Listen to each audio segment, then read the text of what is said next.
Friends, ఎప్పుడైనా మాత్రం 75 ఏళ్ళు దాటిన వారు ట్యాక్స్ చెల్లించనవసరం లేదా అంటూ ఒక క్వశ్చన్ అయితే వచ్చినాయి వార్తల్లో.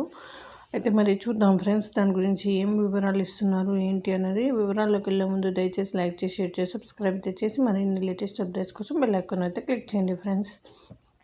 అయితే సోషల్ మీడియాలో ఇటీవలి కాలంలో చాలా ఫేక్ వార్తలు చక్కర్లు కొడుతున్న సంగతి తెలిసిందే. ఏది నిజమో ఏది నకిలీదో తెలుసుకునే లోపే వేలాది లక్షలాది మందికి ఆ వార్త చేరుతుంది. ఇప్పుడు ఇలాంటిదే ఒక వార్త వేగంగా సామాజిక మాధ్యమాల్లో వైరల్ అవుతోంది. భారత 75వ సంవత్సర దినోత్సవాన్ని పురస్కరించుకొని 75 ఏళ్ళు పైబడిన సీనియర్ సిటిజన్లు ఇక ఇన్కమ్ ట్యాక్స్ చెల్లించనవసరం లేదు అని ఒక మెసేజ్ విస్తృతంగా వైరల్ అవుతుంది. అయితే చాలామంది దీనిని నిజమని నమ్మి ఇతరులకు ఫార్వర్డ్ చేయడం వంటిది జరుగుతుంది. అయితే ఈ సందేశం వైరల్ అవుతున్న నేపథ్యంలో కేంద్ర ప్రభుత్వం రంగంలోకి దిగింది.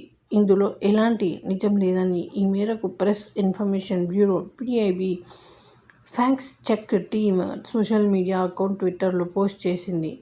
వైరల్ అవుతున్న సందేశాన్ని ట్యాగ్ చేస్తూ PIB fact check team this message is fake అని ప్రకటన విడుదల చేసింది. అంటే దీనిని బట్టి 75 ఏళ్ళు పైబడిన వారికి ఎలాంటి ట్యాక్స్ లేదు అన్న దాంట్లో ఎలాంటి వాస్తవం లేదు. ఇది